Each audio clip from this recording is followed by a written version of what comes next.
তখনও তারা থামেনি। হাঁপাতে হাঁপাতে শুধু একটু রেশ কমিয়েছে মাত্র।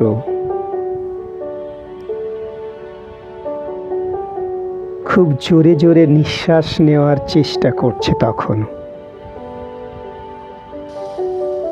বলাই কাকা তখন কিছুটা পেছনে পড়ে গেছিল, কিন্তু ওপরওয়ালার দ্বারে বোধহয় একটা মূলও না বলে নেওয়ার সাজা চুরির মতোই সমান, পাপের ও অপরাধের। আর অপরাধের সাথ দেওয়া ও সম অপরাধী।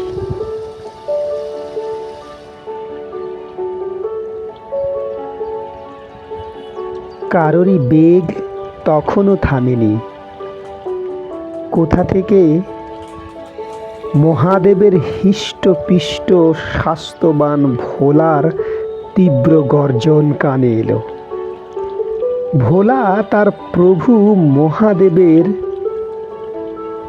বাড়ির আশপাশ দিয়ে কেউ দৌড়লে তাকে এতভাবে তাড়া করে যে তার দম শেষ না করে দম নেয় না।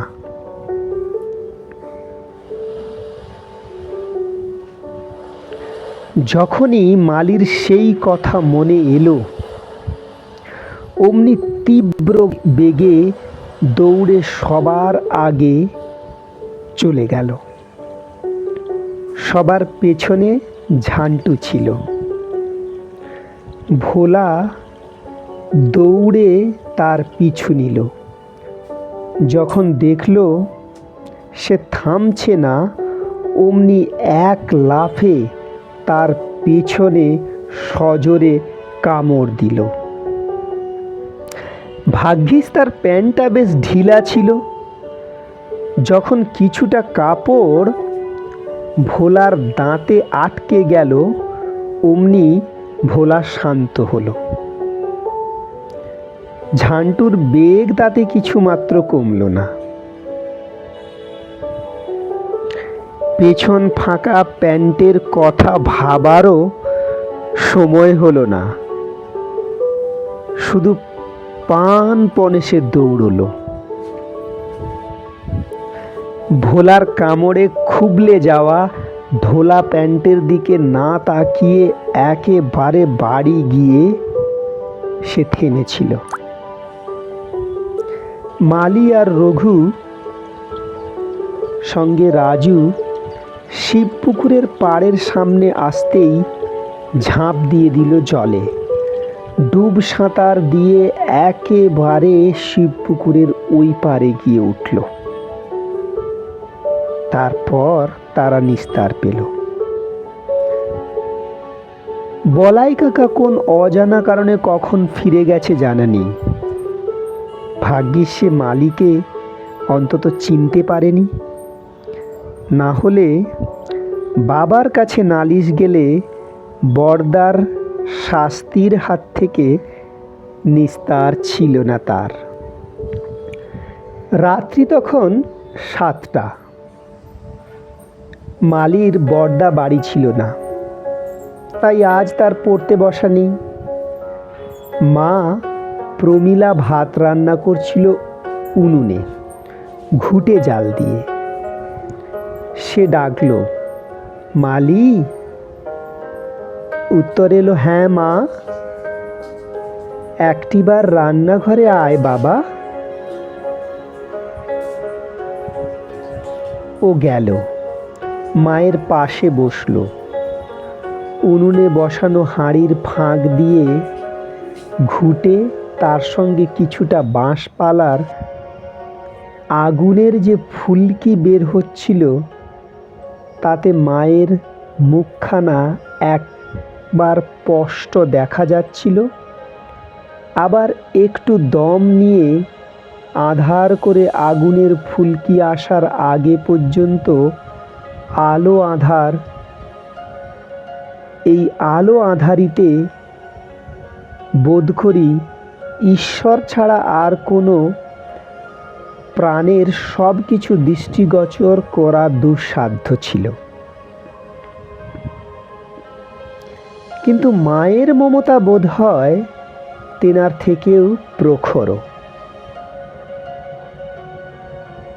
মা বলে উঠলেন, কি হয়েছে রে তোর? কিসে লেগেছে? মালির যে ভীষণ লেগেছিল সাঁকোতে, পা ছিলে গিয়েছিল, কিছুই তার মনে ছিল না। শিবপুকুরের স্নান সেরে ধুলো আর বন পাতার রস লাগিয়ে তো একেবারেই ঠিক হয়ে গেছিল। মা কেমন করে জানলো আমার লেগেছে?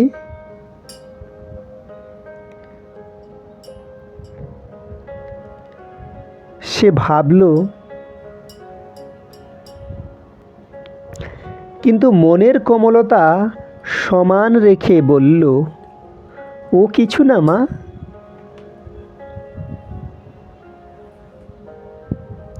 কিছু বলবে? তুমি ডাকলে যে ভারী। আয় বাবা, আসনটা পেতে আমার পাশে দুদণ্ড বস দেখি বাবা।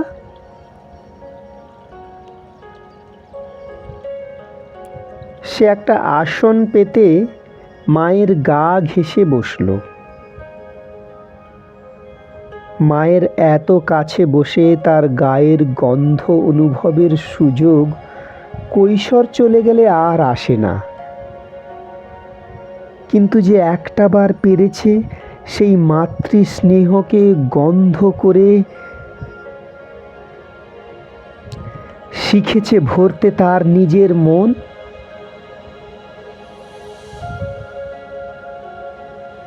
তার কোনো দিনই আর মন খারাপ হতে পারে না।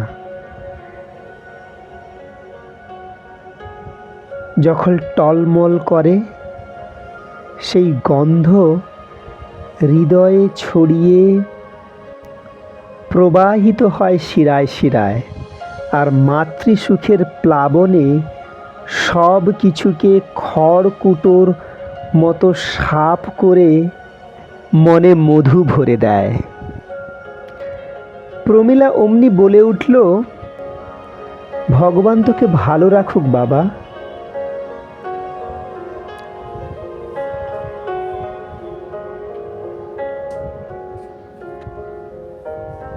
মালি অমনি বলল, মা, ভগবানকে তুমি দেখেছ? সে কোথায় থাকে? প্রমীলা বলে উঠলেন, হ্যাঁ দেখেছি। তিনি তো আমাদের আশেপাশে, আমাদের মধ্যেই আছেন। মালির ছোট্ট মন অবাক হলো। আমাদের মধ্যে আছে?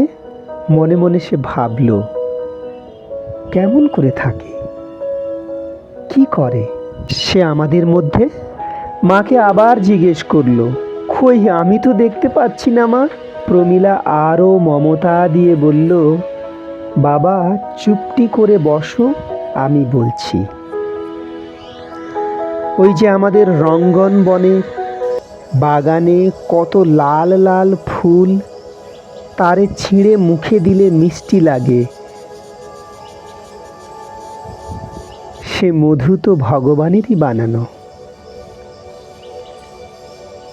ফুল তো ভগবানের রূপ। তিনি জানেন যে মধুরস বানিয়ে রাখলে অনেকে আসবে, তাই বেশি করে বানাতে হয়। তাও তাতে কোনো খাদ যেন না থাকে, যেন খাঁটি হয়। যারাই আসুক, কীট পতঙ্গ বা মানুষ, তাদের মন যেন ভরে যায় খেয়ে, তাদের যেন উপকার হয়। শুধু এই অনুভূতি আছে, তাই সে ভগবান, তাই এত সুন্দর, তাই তো এত পবিত্র, তাই এত নিষ্পাপ।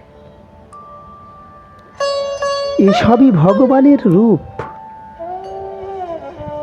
আর এসব ভাবনা আমাদের মনে তিনিই আনেন, তিনি ভরে দেন এই সব কিছু আমাদের মনে। মায়ের কথা শুনতে শুনতে মালির মনটা ছুটে গেল সেই বলাইয়ের বেড়ার রঙ্গন ফুলে। আর অমনি আয়নার মতো সেই কাণ্ডখানা ভেসে উঠল তার মনের পর্দায়।